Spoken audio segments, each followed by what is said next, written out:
Very good morning प्यारे बच्चों। जैसा कि मैंने बोला था कि आपके आने वाली आगामी परीक्षा में कुछ ऐसे इंपॉर्टेंट टॉपिक हैं मैथ सेकेंड पेपर के, जिसको हम ज्योमेट्री भी कहते हैं। वहाँ से सब तो नहीं, सर्किल एक बहुत बड़ा रोल अदा करता है। कुछ ऐसे पॉइंट्स हैं हमारे पास या टॉपिक हैं जिनको हम आपको पढ़ाए दे रहे हैं। 10 से 15 मिनट में टॉपिक फिनिश हो जाएंगे और उससे एक या दो प्रश्न आपको परीक्षा में बच्चों मिल जाएंगे। तो इसको भली बात समझ लीजिए। पहले आप थ्योरम देखिए, थ्योरम क्या कहती है, रूल्स क्या कहता है। अर्धवृत्त में बना कोण समकोण होता है। अर्धवृत्त में अर्थात angle in semi circle will be right angle. अर्थात सेमी सर्किल एक वृत्त लीजिए, ये देखिए इसका डायमीटर है अर्थात व्यास है। इसके चाहे ऊपर या नीचे कोई भी एंगल बने बच्चों वो 90 डिग्री का होगा। उसी को कहते हैं अर्धवृत्त में बना हुआ कोण समकोण होता है। क्वेश्चन देगा, 4 ऑप्शन दे देगा कि अर्धवृत्त में बना कोण कैसा होता है, समकोण होता है, न्यून कोण होता है, अधिक कोण होता है, या 2-4 ऑप्शन और या सरल कोण होता है, कुछ भी दे सकते हैं आपको। हाँ, तो देख लीजिए, ये मैंने एक एंगल ड्रा किया है और जैसा मैंने बोला ये जो एंगल बनेगा ये आपका 90 डिग्री होगा। आप दूसरा भी कोई एंगल इसके अंदर बनाएंगे, ये लीजिए दूसरा बना दिया मैंने, ये भी बच्चों कितना होगा, 90 ही होगा। तीसरा कोई बनाएंगे, ये लीजिए तीसरा बन गया, ये भी कितना होगा, 90 होगा। अर्थात ऊपर बनाए या नीचे कोई बना दीजिए, ये भी कितना होगा, 90 होगा। कहने का भावार्थ है कि अगर आप नीचे या ऊपर अर्धवृत्त अर्थात डायमीटर के ऊपर या डायमीटर के नीचे कोई भी एंगल ड्रॉ कर रहे हैं तो वह 90 डिग्री ही होगा। इससे एक लेसन और सीख लीजिए कि angle in the same segment will be equal. अर्थात एक ही खंड में बने हुए सारे एंगल बराबर होते हैं। जैसे ये देख लीजिए, इस डायमीटर ने इस सर्किल के 2 खंड कर दिए बच्चों, एक खंड ऊपर एक खंड नीचे। खास बात है, ऊपर के खंड का देखिए, ये भी 90, ये भी 90, ये भी 90। तो एक नई थ्योरम बनती है क्या, एक ही वृत्तखंड के बने हुए कोण आपस में बराबर होते हैं। अब इसका प्रश्न कैसा एग्जाम में आएगा वो भी मैं आपको एग्जांपल देके बच्चों बताता हूँ। तो यहाँ से आपने 2 थ्योरम सीख ली। पहली थ्योरम क्या थी, angle in the semi circle will be right angle, अर्थात अर्धवृत्त में बना हुआ कोण समकोण होता है। और दूसरा मैंने बता दिया कि अगर ये कोई सर्किल है, ये हमने ली, अब की हमने डायमीटर ना खींच के कोई रेखाखंड खींच दिया। एक मिनट, उधर साइड हो रहा है, ये दिख रहा होगा, ये हमने कोई रेखाखंड खींच दिया इसमें, जो इस सर्किल का 2 पार्ट्स में अलग कर रहा है। दो बराबर पार्ट्स में नहीं, एक छोटा एक बड़ा। ऊपर का छोटा खंड है, नीचे का बड़ा है। ये देख लीजिए, आपको दिख रहे हैं। इसको बोलेंगे लघु वृत्तखंड और इसको बोलेंगे दीर्घ वृत्तखंड। ये माइनर, ये मेजर। इसके अंदर आप कोई एंगल बनाइए, लीजिए ये एंगल बन गया। एक और बनाइए, ये बन गया। एक और बनाइए, ये बन गया। अब देखेंगे तो इसके अंदर हमारे टोटल नंबर ऑफ एंगल की बात करेंगे तो एक ये बना, एक ये बना, एक ये बना। 3 एंगल मैंने ड्रॉ किए, ये तीनों एंगल आपस में बराबर होंगे। अर्थात अगर दिया जाए ये आपका 40 डिग्री है, कितना बच्चों, 40 है, तो ये वाला भी 40 होगा, ये वाला भी 40 होगा। इजिली आंसर आप निकाल सकते हैं। ऐसा ही प्रश्न आपकी परीक्षा में आएगा, ये एंगल दिया जाएगा और ये आपको बताना पड़ेगा। अब इन दोनों की एप्लीकेशन देख लेते हैं कि कैसा एग्जाम में आपके क्वेश्चन आ सकता है।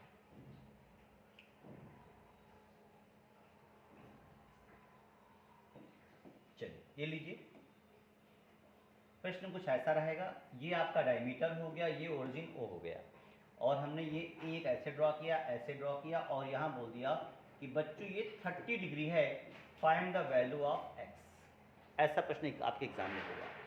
प्रश्न कुछ ऐसा होगा, ये ओ है, ओरिजिन है, केंद्र है, सेंटर है, और इसका मान आपको निकालना पड़ेगा। कैसे निकालेंगे, 30 है, बस ये बोल देगा कि ये डायमीटर है। अब आपकी थ्योरम जो मैंने पहली थ्योरम आज बच्चों आपको बताई है कि अर्धवृत्त में बना हुआ कोण समकोण होता है, उसको अप्लाई करेंगे।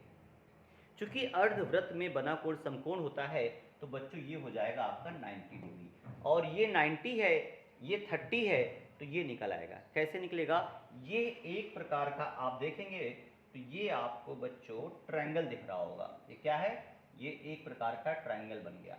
और ट्रायंगल की थ्योरम क्या कहती है?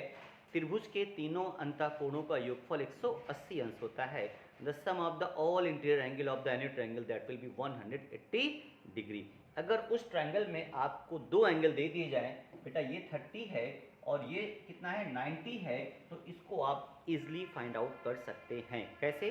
क्या करेंगे? आपको पता है इसका सम इसका सम इसका सम 180 होगा, तो आप क्या करेंगे 180 से आप दो चीज़ें माइनस कर दीजिए, 30 एंड 90, इन दोनों को जोड़ के आप घटा देंगे। तो इसको घटाएंगे तो ये हो जाएगा -120 और ये आंसर आ जाएगा 60 डिग्री। उम्मीद करते हैं कि आपको ये कॉन्सेप्ट समझ में आ गया होगा, किसी अननोन एंगल को हम कैसे बच्चों निकालते हैं। आगे चलते हैं अगली थ्योरम की तरफ।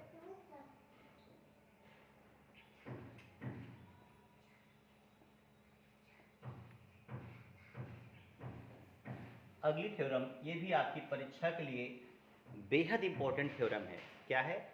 ये कोई सर्किल है और इस पे हमने कोई 4 पॉइंट ले लिए हैं। देख लीजिएगा, ये लीजिए, ये कोई 4 पॉइंट हमने मिला दिए हैं।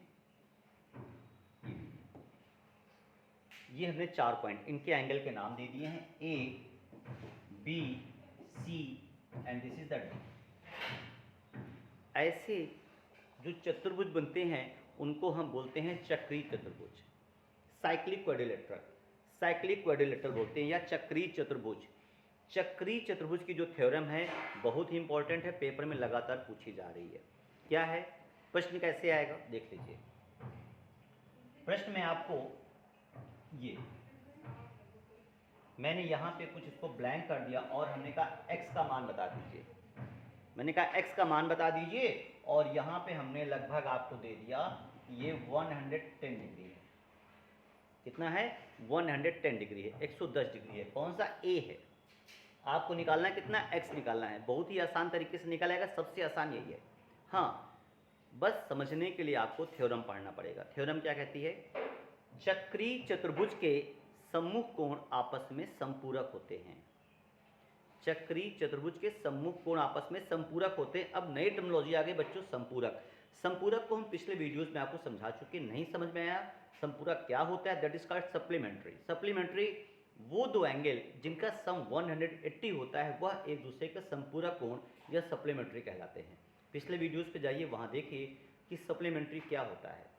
जैसे मैं कह दूं कि भैया 120 का सप्लीमेंट्री क्या होगा, जो उसको पूरा कर दे। 180 पूरा करने के लिए 120 में कितने की कमी बच्चों? 60 की कमी है, तो 120 का जो सप्लीमेंट्री कितना बनेगा? 60 बनेगा। ऐसे दो कोण जिनका योगफल 180 हो एक दूसरे के संपूरक कोण या सप्लीमेंट्री एंगल कहलाते हैं। और ऐसे दो कोण जिनका योगफल 90 डिग्री हो वह एक दूसरे के कॉम्प्लीमेंट्री कहलाते हैं। 90 में कोण पूरक, 180 में संपूरक। अब मैंने आपको 110 दे दिया है। रूलिंग क्या कहती है कि चक्रीय चतुर्भुज इस तरह के फिगर में जब चतुर्भुज हो लेकिन सर्किल के इसके सर्कमफेरेंस पे बन जाए तो कैसे करेंगे? इसमें रूलिंग है angle A plus angle C is equal to 180 degree. इधर लिख देता हूँ, angle A plus angle C is equal to 180। ये कहता है कि सम्मुख कोण मतलब इसका सम 180 होना चाहिए। अब बच्चों एक तरह का एक साइड का सम आपको दिख रहा है, सॉरी एक एंगल दिख रहा है, कितना है? 110 है। इन दोनों को मिला के 180 180 होना चाहिए। अगर ये 110 है तो इसको निकालने के लिए क्या करेंगे? 180 माइनस 110 कर दीजिए, आ जाएगा 70 डिग्री। आ गया 70 आ गया, तो यह एंगल 70 डिग्री होगा।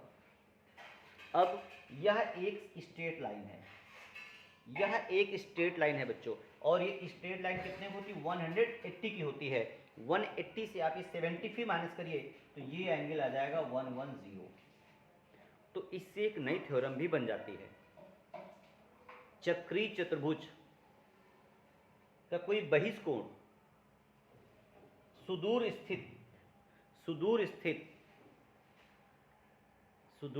स्थित अंतःकोण के बराबर होता है। ये देख लीजिए, यह इसके बराबर है, यह इसके बराबर है, या संपूरक कोण देख लीजिए 110 ये आया, तो ये भी कितना आ गया 110। आप सीधे कर सकते थे अगर थ्योरम पता है तो एक थ्योरम ये हो गई। या डायरेक्ट देगा, ये देके ये पूछ लेगा, ये निकल सकता है, ये देके ये पूछे तब भी निकल आएगा। तो आपकी 2 थ्योरम बच्चों कंप्लीट हो गए, 3 हो गई हमारी। नेक्स्ट देखते हैं कौन सी थ्योरम है। यस,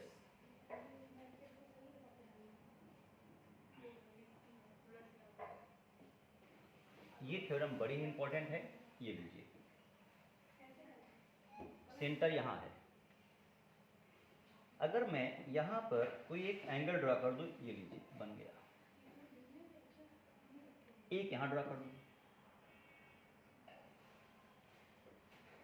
नीचे का पार्ट छोटा लग रहा होगा, ऊपर का बड़ा लग रहा होगा।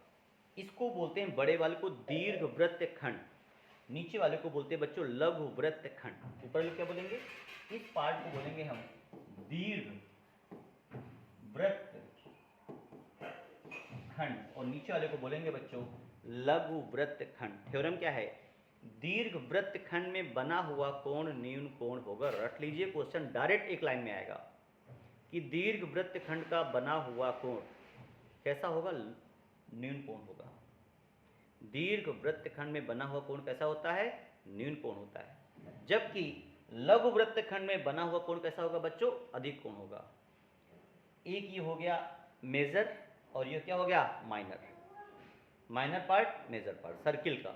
तो जो मेजर पार्ट में होगा वो कैसा होगा, ऑब्ट्यूज, एक्यूट होगा, और इसका क्या होगा, ये ऑब्ट्यूज होगा, न्यून कोण। न्यून कोण ये आपका हमेशा क्या होगा, न्यून कोण होगा।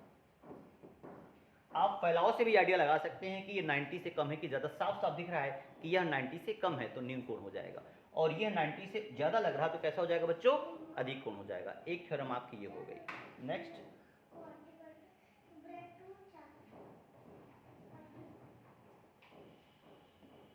अगली थ्योरम बच्चों बहुत इंपॉर्टेंट है, ये लीजिए।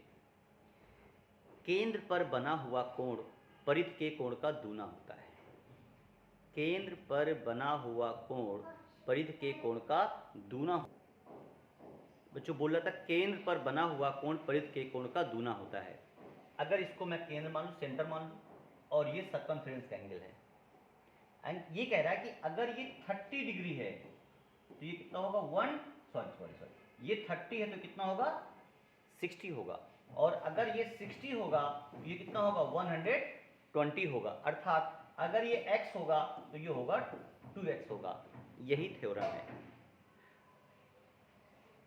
एक ही चाप द्वारा केंद्र पर बना हुआ कोण परिध के कोण का दूना हो। चाप मतलब नीचे का जो आधार होगा वो सेम होना चाहिए, तभी रूलिंग फिट होगी।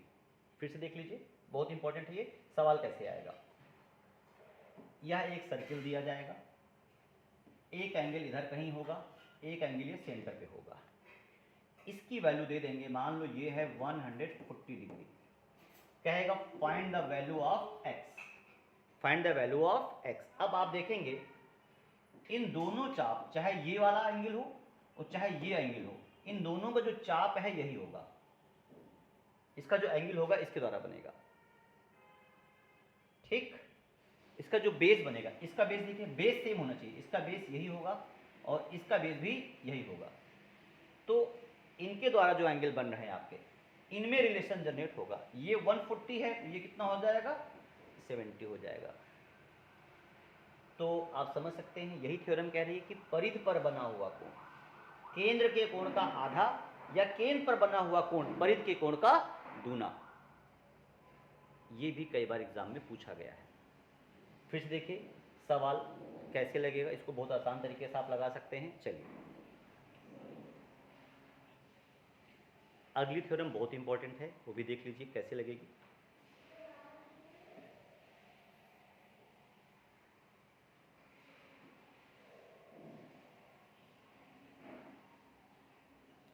ये आपकी जीवा है। केंद्र से, थ्योरम क्या है, केंद्र से जीवा पर डाला गया लंब इस जीवा को 2 बराबर भागों में बांटता है। केंद्र से जीवा पर, ये सेंटर O है, अगर ये परपेंडिकुलर गिरेगा तो इस जीवा को 2 बराबर भागों में बांट देगा। अर्थात अगर ये 8 सेंटीमीटर थी तो बच्चों ये हो जाएगी 4 और ये हो जाएगी 4। अब इसमें एक चीज़ और देंगे, अगर इसकी हम परपेंडिकुलर की हाइट दे दें, हमने कहा ये हाइट 3 है, तो कहेगा रेडियस क्या होगी या डायमीटर निकालें, रेडियस निकालें या डायमीटर निकालें। बहुत है आसान तरीके से निकालेगा, देख लीजिएगा। अब बच्चों आपको ये परपेंडिकुलर पता है, बेस पता है, तो ये हाइपोटेन्यूज अर्थात कर्ण निकल आएगा समकोण के नियम से। समकोण के नियम में अगर ये पता है तो ये निकाला जा सकता है। कैसे निकालते हैं? कर्ण का वर्ग शेष दो भुजाओं के वर्गों के योगफल के बराबर होता है। ये आप राइट एंगल थ्योरम बच्चों पढ़ चुके हैं। कर्ण अर्थात इसका वर्ग, शेष दो भुजाएं मतलब ये निकालना है, इसका नाम दे ओ ए, ये लीजिए ये ओ हो गया। आपको ओ ए निकालना तो फार्मूला क्या बनेगा, ओ ए स्क्वायर बराबर O B square plus A B square. ये थ्योरम आप पढ़े हैं कि इसका वर्ग इन दो भुजाओं के वर्गों के योगफल के बराबर। तो इसका वर्ग क्या होगा, 3 का स्क्वायर प्लस 4 का, यहां लिख दूं 3 का स्क्वायर प्लस 4 का स्क्वायर इज इक्वल टू क्या, ओ A square. O A square solve कर लीजिए, आंसर आ जाएगा 3 का 9, 4 का 16 बराबर ओ ए स्क्वायर। 9 ये होगा 25 बराबर ओ ए स्क्वायर बच्चों। तो जब ओ ए निकालोगे तो ये हो जाएगा √25 बराबर ओ ए, तो ये आ जाएगा बच्चों 5। कितना आ जाएगा, 5। ये राइट एंगल थ्योरम आप पढ़ चुके हैं, फिर से एक बार देख लीजिए। ये राइट एंगल आपको ये दे दे, हम कुछ भी दे दे, हमने कहा ये 12 है, ये 5 है, तो ये निकल आता है। कैसे? इस कर्ण का वर्ग शेष दो भुजाओं के वर्गों के योगफल के बराबर है। अक्सर सवाल में ये देके, ये दो देके ये पूछेंगे, ये दो देके ये पूछेंगे। कुछ नहीं करना है, नाम दे लीजिए ए बी एंड सी। क्या फार्मूला है, ए सी स्क्वायर बराबर हाइपोटेन्यूज कर्ण का वर्ग शेष दो भुजाएं A B square and plus B C square.